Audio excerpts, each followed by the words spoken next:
that movie. Nate had never seen The Kid before with Bruce Willis. Yep. And I forgot the little boy's name, but he's like, I think he's a Disney star after that. He ended up doing Disney channel stuff. What'd you think of that? Because that was super cute, right?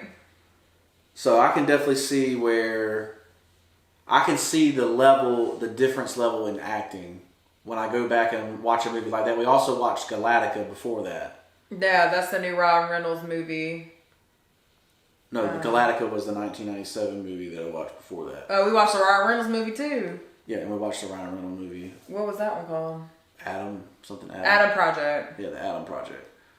But literally you could see like the difference in the level of acting. Like Bruce Willis's acting in The Kid Superb. is phenomenal, head and shoulders above anything I've seen in a long time. Mm-hmm. Like that movie was from 2000. Like there's actually like legit. You feel for the character. You actually care about the characters. They actually make you care and have feelings for the characters and how they're feeling and what traumas they had and as children. You could see. I mean, this movie's been out for a long time, but you could see where the dad was scared that the mom was dying and he took that out on the child, and that made their relationship strained for his whole life. And the whole reason he was doing stuff the way he was doing it was because of that strain. Mm-hmm. And you could see that the reason the kid came back was to fix that. Right. You know, or to help him understand it. But they did that. They did that with acting and with, you know, passion, feeling, character monologue. development. They did it with character monologue. Mm-hmm. Right. Well, the only reason we watched The Kid was because we watched The Adam Project, and there's like, this scene. Yeah, I was like, this is the kid, but futuristic, but there was this scene, it's almost the exact same scene. Very, very, very similar, 80%. I was like, okay, so they just took this from The Kid. And then I was like, have you seen that movie? He was like, no. And I said, it's an old movie. He always rolls his eyes when I talk about it's an older movie because, I don't know. And he thinks that I don't pick out good movies, but whatever. Anyways, I was like, all right, well, so we watched, literally, we just chilled this weekend. So because it was raining. It was raining. It was bad weather. You know, obviously, and sometimes you just need to decompress. Anyways, long story short, I was like, okay, we're watching The Kid since I want you to see that this movie is 10 times better than the Adam Project with the same type of theme, basically. And it was really good.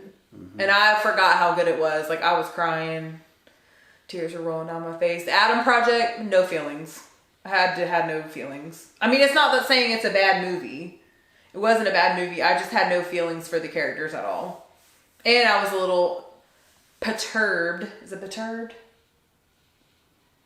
Dang, I don't know. Perturbed? Is it perturbed? I was a little perturbed about how they basically took that scene from The Kid. Yeah. So, if you haven't seen any of those movies, you should check it out.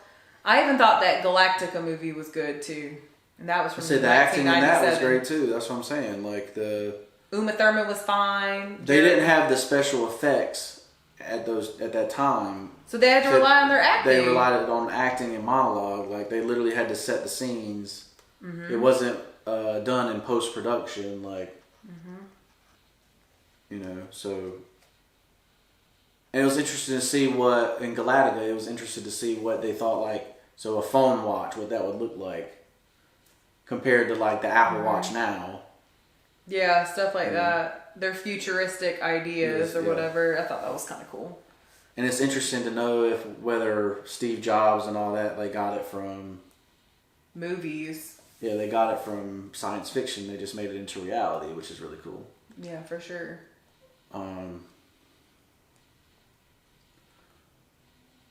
But last thing, so the NCAA brackets are out. You talking about March Madness? March Madness, baby. Let's go. Are we going to do that? Yeah, of course. Okay, let's do it. I think it'd be a good thing for the podcast. All right, so I'm going to read to you who are the number ones. So Kansas, Arizona, Baylor. Give us a bracket. And Gonzaga. So Duke was left out of the number 4. Duke was left out. They're not a number 1 seed. They're a number 2 seed.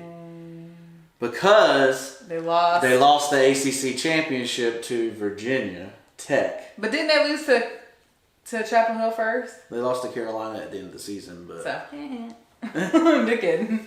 I'm just kidding. We still split the season, but I'm kidding. Go ahead. I'm sorry. Because they lost to who? Arizona? They lost to Virginia Tech. Virginia Tech. I'm sorry. Virginia Tech. Okay. For the ACC championship. So I guess that brought them out. I don't really see how that really brought them out unless it was the Carolina loss and then the Virginia Tech loss. Yeah. You know, in combination that pulled them out. But anyway, who is going to win the NCAA championship this year? Who you got? I don't know. Last year I think I picked Gonzaga to win. And they didn't make it that far. Dang. So not sure. So choose what about you? Choose who you don't like. So that the one you do will win. Dang. Who are you going to pick? I got UNC all the way. Oh, okay. No doubt. All right. We're going deep runs. We're going to have to play all 5 starters, but we got deep runs. We're ready. All right. Well, let's do it. We're going to be tired as hell by the Sweet 16, but we got this. We need to rate this podcast PG-13 now that you said that word. Yeah, at least. I mean, this podcast is definitely PG-13. There's no doubt about that. All right. Anyways. But I got one last thing after that. Okay. So, would you buy this book if you heard this review? Our 6-year-old son and 2-year-old daughter love this book. It has a cheerful and playful story that captures the imagination of young readers. The rhyming lines not only help young readers strengthen their skills in identifying sound similarities, but it pairs well with the whimsical plot and illustrations. We'd highly recommend this book for families with youth readers.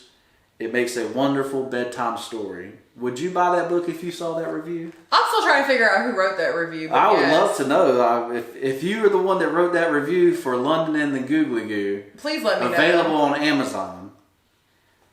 You know, comment down below and let us know. But that was what a heck of a review. What a great review. 5-star review. It's beautiful. You know, I was like, dang, I kind of want to take this and like. I want to frame it, like legit, like that's a good review. Yeah, it's a very good review. Yeah. Or like how I describe my book is literally that review. Like I was like, oh wow, that's really good. So if you did that review, thanks. I would definitely buy that book because it is my book. But yeah, for real, let us know who that is. I might post that on social media just to see if I get any feedback from it and see who did that, because that was a really good review. Thanks for sharing that, Pookie. We saw that today. We're gonna start doing a little advertising for your book, so hopefully before the second one comes out. Working on it, guys. But I'm Nate. I'm Meredith. And this is the So What You Want to Talk About podcast. So what you want to talk about? Make sure you like, follow, subscribe, comment down below, and let us know what you think and what you want to talk about. Peace. Bye.